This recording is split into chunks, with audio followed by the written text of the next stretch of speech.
नमस्कार भाइयों और बहनों, मैं आज आपके सामने IRFC Indian rail finance corporation के बारे में बात करने आया हूँ।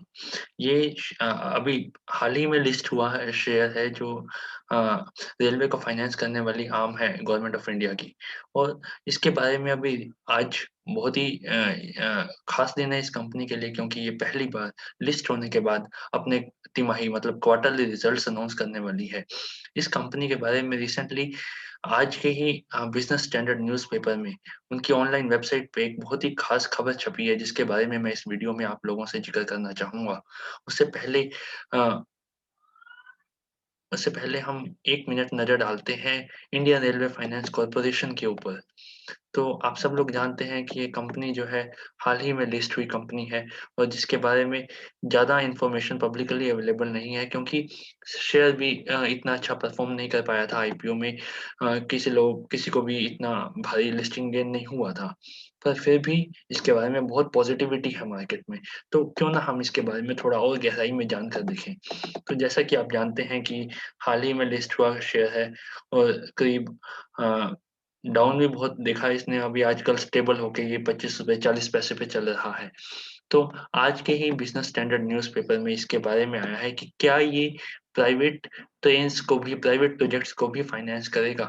तो इसके बारे में जो इनके सीएमडी हैं, अमिताभ बनर्जी जी, उनकी खबर आई है, we have had no NPS, plan to keep it that way. मतलब कंपनी कह रही है कि हमने कभी भी कोई एनपीए नहीं रखा है, और फ्यूचर में भी हमारा कोई ऐसा पॉलिसी में चेंज नहीं आ रहा है। चाहे हम पब्लिक लिस्ट कंपनी बन चुके हैं, पब्लिकली लिस्ट हो चुके हैं, पर ये नहीं है कि हम बिना मतलब के किसी को भी फाइनेंस करी जाएँगे।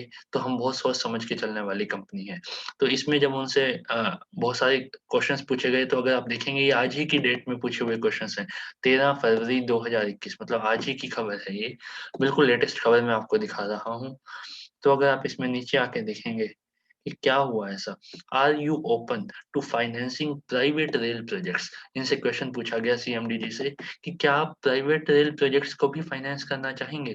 तो इन्होंने कहा कि रेलवे तो 4 स्ट्रेटेजिक सेक्टर्स में से एक माना गया है, जो 100% प्राइवेटाइज़ नहीं कभी भी किया जा सकता। It may not be privatised. पर इन्होंने कहा कि uh, some of the private players looking at it have approached us for financing the rolling stock। मतलब इसको फाइनेंसिंग के लिए इनके पास आए हैं आईआरएफसी के पास, because of the low cost funding. So we are absolutely open to it. तो इससे आपको पता लगेगा कि इन्होंने कहा, सीएमडी जी का इन्होंने इंडिकेट किया कि हम ओपन हैं प्राइवेट सेक्टर को भी फाइनेंस करने के लिए। जो रेलवे प्रोजेक्ट्स में प्राइवेट सेक्टर इन्वॉल्व होते हैं, उनको भी हम फाइनेंस करने में इन्वॉल्व हैं। अब यहाँ पे आपको लेके आऊँगा, however depending on the viability of those projects, we are open to private lending because we have not had any NPS. मतलब कंपनी कह रही है कि हमारे कोई एनपीए नहीं रहे हैं कभी भी, पर हाँ, हम ओपन हैं। अगर प्रोजेक्ट वायबल होगा, प्राइवेट प्रोजेक्ट, तो भी हम उसको फाइनेंस करने में कभी हिचकिचाएँगे नहीं। We plan to keep it that way. We have to be very circumspect. मतलब कि हमें बहुत ओपन माइंडेड रहना होगा विथ प्राइवेट सेक्टर लेंडिंग, और सारे फैक्टर्स देख के ही हम फाइनेंस करेंगे। These projects will have to be very well protected and ring fenced, only then we will go for them। मतलब कंपनी बता रही है कि हम ऐसे ही किसी को भी फाइनेंस नहीं करेंगे, पूरा सोच समझ के, पूरा उसका compliance, legal compliance, financial viability project की देख के ही हम फाइनेंस करेंगे। तो ये नीचे आगे पूछा गया है कि इस Indian Railways too dependent on borrowings.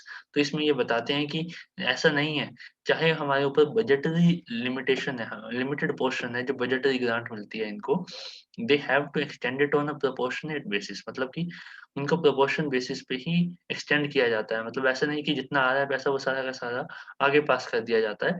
So more than 60% of the of budget requirement is being contributed by IRFC. हाँ, तो मतलब कि कैपेक्स रिक्वायरमेंट जो होती है, जो कैपिटल एक्सपेंडिचर, मान लो कि एक नई रेलवे लाइन चलानी है, बिछानी है, एक नया सोर्स और डेस्टिनेशन डिसाइड हो के एक नई रेलवे चलनी है, तो उसके लिए जितना भी कैपिटल एक्सपेंडिचर लगता है, वो सारा का सारा अराउंड 60% जो है, वो बजट से नहीं आता, वो 60% ऑफ बजट होता है, मतलब बजट रिक्वायरमेंट नहीं है, वो आईआरएफसी पूरा पूरा करके देता है। तो ये बता रहा है कि कितना इम्पोर्टेंट है आईआरएफसी इंडियन रेलवेज़ के लिए। तो मैं आपको चाहूँगा ये लिंक मैं कमेंट सेक्शन में डिस्क्रिप्शन में डाल दूँगा। आप ज़रूर इसको पढ़िए, क्योंकि इसको पढ़ के आपको सही डिसीज़न आप ले पाएँगे कि क्या इस कंपनी में आपको निवेश करना चाहिए या नहीं। तो इस खबर के मुताबिक तो ऐसा लग रहा है कि सच में ये कंपनी स्ट्रॉन्ग एथिकल फ्रेमवर्क पे बिलीव करने वाली कंपनी है, और फ्यूचर में भी जो भी डिसीजंस लेगी, वो सारे के सारे फैक्टर्स को कंसीडर करके लेगी। आज इसके रिजल्ट्स आने हैं, आप लोग मेरे यूट्यूब चैनल को लाइक कीजिए और बेल आइकन प्रेस कीजिए, जिससे जैसे ही रिजल्ट आएँगे, मैं इसके रिजल्ट पे एक सिंपल वे में एक बहुत आम आदमी को समझाने के लिए जो वीडियो बन सकती है, वो वीडियो बनाऊँगा और आप लोगों के साथ साझा करूँगा। उसके बाद आप लोग डिसाइड कीजिएगा कि मंडे आपको क्या करना है।